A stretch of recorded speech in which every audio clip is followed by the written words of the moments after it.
मुल्तान, इसमें 2 चीज़ें हैं। आप मेरा ख्याल है दोनों चीज़ों को कन्फ्यूज़ कर रहे हैं। मैंने हमेश मैं इसलिए कहता हूँ इंटरनेशनल एक डीप स्टेट है और उसके बाद जो है ना जो इन्फिनिटी बात कर रही थी ना वो करीबन-करीबन मेरी बात को एंडोर्स कर रही हैं। It will be a mercenary state in the future also. It will always be a mercenary state. ठीक है ना? आप किराए के फौजी रहे हैं और रहेंगे। ये आपका फ्यूचर रहेगा हमारे यहाँ। देखिए बात ये है कि डीप स्टेट जो थी ना इंटरनेशनल डीप स्टेट वो चाहती थी कि बेनजीर साहिबा आए क्योंकि उस जमाने में जो पॉलिटिकल सिनारियो पाकिस्तान का कुछ ऐसा बना हुआ था कि उनको उनकी जरूरत थी। बहरहाल उस डिटेल में नहीं DCP जाना जब चाहता एक वो दिन काफी आई थी ना तो अमेरिका की आशीर्वाद से आई थी, ऐसे ही नहीं आई थी बिल्कुल बिल्कुल ये पाकिस्तान। कह रहे ना आप खालिद भाई तो हमारे पीएचडी हैं लोकल पॉलिटिक्स में ये आपको बता देंगे और ये मेयरशिप के इंतखाब के मुतालिक भी मैं उसको बहुत फॉलो कर रहा था देख रहा था यार पाकिस्तान की तारीख में जितनी धांधली इस इलेक्शन में की गई है कभी नहीं हुई मैं समझता जो हूँ परसों हुआ है ऐसी ना परसों ऐसी उसको भी बेईमानी आप अपडेट कर लें, उसको जी भी अपडेट कर लें। मुर्जा वहाब को जो है ना वो मुंतखब कराना था किसी यूसी से, ताकि मेयर के, तो उन्होंने क्या हाँ किया है वो जो 1977 में नहीं हुआ था जान अब्बासी साहब को अगवा कर लिया था, मुखालिफ जी जी उम्मीदवार के जो होते हैं ना ताइद कुंदगान और तजवीज को सबको अगवा कर लिया। जो जी अगले दिन आए हैं उन्होंने अपने अपने जो उम्मीदवार के ताइद और तजवीज से ही जो माजरत कर ली ये गेम, और तो हाँ उसको बिला मुतहम करवाया भी। ये जो है अच्छा मजे कौन की सी बात ये देखो खालिद कि वो ये जमहूरियत है इलेक्शन में यार। खड़ा ही नहीं हुआ था मुर्तजा साहब आप ये देखिए वो बिला मुंतखब जो है मुंतखब गैर मुंतखब आदमी को लेकर आए और उसको है मुंतखब कराया गया ये यार शर्मनाक पाकिस्तान में हम अपनी क्या बात कर अपनी सकते हैं सियासी जमातें अपनी मंजी के नीचे भी डांग फेरे ना कि इनमें जमहूरियत नहीं है, इनमें लोकल इलेक्शन नहीं होते हैं, बाप के बाद बेटा बेटी के बाद बेटा, ये क्या, ये किधर दुनिया की किसी जमहूरियत होती है? जी एस्टेब्लिशमेंट तो बुरी है, ये एस्टेब्लिशमेंट के पंजे से एक ही सूरत सी जान छुड़ाने की कि ये पार्टियां आपस में जो है ना कोई एक रिकॉन्सिलिएशन करते आपस में, लेकिन पीटीआई ने उस वक्त हाथ मिला के पाशा के साथ इस अमल को इंतहाई कमजोर कर दिया। पीटीआई तो अब इनकलाबी बनी है ना, ये 22 अप्रैल 2000 यानी कि 22 के बाद कि जब उन्होंने बाजवा साहब ने वो हाथ उठा लिया तो ये अब एंटी एस्टैब्लिशमेंट, जिस जमाने में नून लीग वाले कहते थे ना वोट को इज्जत दो, मैं उस वक्त भी कहता था ये झूठ बोल रहे हैं, ये दाव क्यों, इनका दाव नहीं लग रहा। जो ही इनका दाव लगा डील हुई साथ ही वो वोट को इज्जत दो बूट को इज्जत दो में बदल गया। यानी कि ये अंदर खाते डील की पूरी कोशिश करते रहते हैं कि हमारे से आ जाए कोई चक्कर, बूट पाले जी शुरू कर दे। अब देखिए जी ना, जी आई थिंक खालिद साहब जो आपने बात की है ना कि कौन सी पार्टी लोकल लेवल पे इलेक्शंस कराती है, और I have to give it के the most democratic party internally जो उनकी डेमोक्रेटिक आप कह लें कि स्ट्रक्चर है वो जमात इस्लामी का है।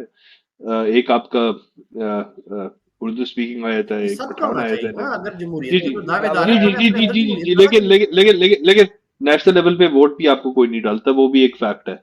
चले हम आगे चलते हैं और ये उसमें भी एक मैं रीजन है, एक चीज, भाई ये भी एक रीजन है, जी जी वो एक वो अलग रीजन हम टॉपिक है, आज के टॉपिक इसके नहीं है, अंदर लेकिन मैं एमक्यूएम वैसे भी तो इसीलिए मैं ऐसी उसको थोड़ी नहीं पार्टी शरा, है। कर रहा। थोड़ी खालिद भाई थोड़ी शरारत भी करनी चाहिए ना, थोड़ी शरारत भी नहीं मैं करते हैं इसलिए आपके चुप साथ। कर, मैंने जवाब नहीं दिया।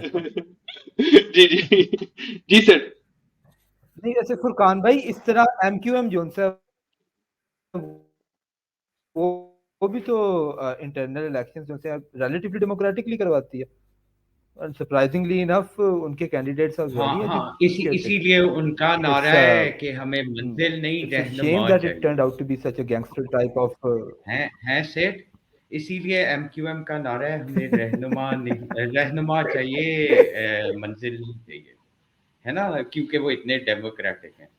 मंजिल देखिए नहीं रहनुमा चाहिए देखिए देखिए वाह, देखिए उनका एमकेएम वो वालों का भी रहनुमा ढूंढते भी है ना फिर। विचार वो, देखिए उनका उनका वही हाल हुआ है जो अभी जिस तरह पीएमएलएन का रहा था, ये हाइड पार्क से चलाते थे, वो एजवेर से चलाते थे, तो लेट इट गो। मेरा ख्याल है हम टॉपिक पे वापस चलते हैं और मैं इस पे आऊंगा कि नवाज के ऊपर आज बात हो रही है, तो नवाज की पहले भी गवर्नमेंट्स रही हुई है, कंप्लीट बेचारा कोई भी नहीं कर सका, बट उन गवर्नमेंट्स को आप सक्सेसफुल देखते हैं, उनकी जो उसकी टेन्योर्स रहे हैं उनमें उसकी अचीवमेंट्स क्या थी, कुछ थी, सॉलिड अचीवमेंट्स, और अगर थी तो क्या थी, ड्रॉबैक्स अगर कुछ थे तो वो क्या थे, अगर आप हाईलाइट करना चाहें पैनलिस्ट ओवरऑल। जो मेरे माइंड में आता है, अगर मैं I take the lead, motorway मुझे एक चीज नजर आती है, जो कि जिसने जीटी रोड से जान छुड़ा के इन 4 hours I can reach Lahore. And the first time I traveled on motorway, like you can drink water without spilling it. And in Pakistan, that was a huge thing. So I'll go to the panelists. जो भी करना चाहे, it's like open. Unmute करके बोल दें. बेशुमार काम है वैसे तो, एक सिर्फ मोटरवे नहीं और भी काम है उसने किए, तो काम तो उसने किए हैं, लेकिन इसमें कोई वैसे, चलो मेरा एक जो है ना मेरा तज्जिया है, आप इसे एग्री करें या ना करें, मैं जब ये है ना बेनजीर हुकूमत, नवाज शरीफ हुकूमत और नियाजी हुकूमत या मार्शल, मैं उनमें से कंपेयर करूँ ना, कम से कम इन तीनों में तो नवाज दौर कुछ बेहतर नजर आता है। आइडियल नहीं है लेकिन निस्बतन कुछ बेहतर नजर आता है। हाँ, और दूसरे, पाकिस्तान में वोट कारकर्दगी की बुनियाद पर नहीं मिलता, ये भी ज़हन में रखें। पाकिस्तान में वोट मिलता है या तो स्टैब्लिशमेंट को साथ में ला के, तो या प्रोपेगेंडा की लहर उठा के। इसकी मेरे पीछे दलील ये है कि चौधरी परवेज लाई ने पंजाब की तारीख में सबसे ज्यादा काम करवाए थे जब मुशर्रफ के दौर में काबली की तरफ से था, लेकिन अगला इलेक्शन में हार गया था। कारकर्दगी तो ना किसी ने देखी, लेकिन एक लहर उठा दी गई प्रोपेगेंडा की। पहले ये होता था, ये कालम नवीस और अखबार नवीस ये जो है एक रोल अदा करते थे। अब गेम चली गई है, ये 2 नंबर दौलत रखने वाले जो सेठ नहीं, जो टीवी मालकान है, ये अब ये डिसाइड करते हैं कि 30 चैनलों के ऊपर कौन से जो है पैनल बिठा के आपने टॉक शो करवाने हैं, और फिर वही अवाम के ज़हनों में उंडेला जाएगा और इसको कवरेज देनी है, इसको कवरेज नहीं देनी। अब ये जो है, ये भी एक नई जो है वो एक माफिया पैदा हो गया, ये टीवी चैनल्स वाला। रिपोर्टर सारे कैमरा लेकर पहुंचे होते हैं, लेकिन टीवी पे क्या चलना है ये वो सेठ फैसला करते हैं। इसके ऊपर मेरा फिर क्वेश्चन बनता है आपसे और हसाम भाई से, खालिद साहब, कि हम ये जो सा कंट्रोल और पपिटेरिंग के जो से स्ट्रिंग्स हैं, वो अब हम मीडिया के ऊपर अटैच करें कि मिलिट्री और एस्टेब्लिशमेंट के ऊपर अटैच करें? आप किसी दोनों ही, ये तो नहीं हो सकता ना कि अच्छा दोनों ही, तो फिर इनके ऊपर कोई हायरार्की भी होगी। अगर हम इस तरह सोच रहे हैं कि मीडिया का बीच में कोई इफेक्टिव प्ले है, तो इसका मतलब है कि हमारे पास कोई उम्मीद है, तो हमारे पास यानी कि कुछ इंसान के बच्चे बनने वाली, कोई इंसानों वाला मुल्क बनाने की उम्मीद है कि कोई और प्लेयर भी है मिलिट्री के अलावा? नहीं, ये देखें, जमहूरियत जो है ना, जमहूरियत ये ग्रेजुअली इर्तिकाई अमल से गुजरना पड़ेगा आपको। ये बीच में मार्शल नहीं आना चाहिए। एक दफा धोखा खाए अवाम, 2 दफा खाए, 3 दफा खाए, चौथी दफा नहीं खाएंगे। लेकिन जब ये हर 10 साल के बाद ये मार्शल लगा देते हैं, फिर दोबारा से कहानी शुरू हो जाती है। वो फिर मासूम बन जाते हैं, वो कहते हैं हमें तो काम ही नहीं करने, हमें तो टाइम नहीं दिया गया।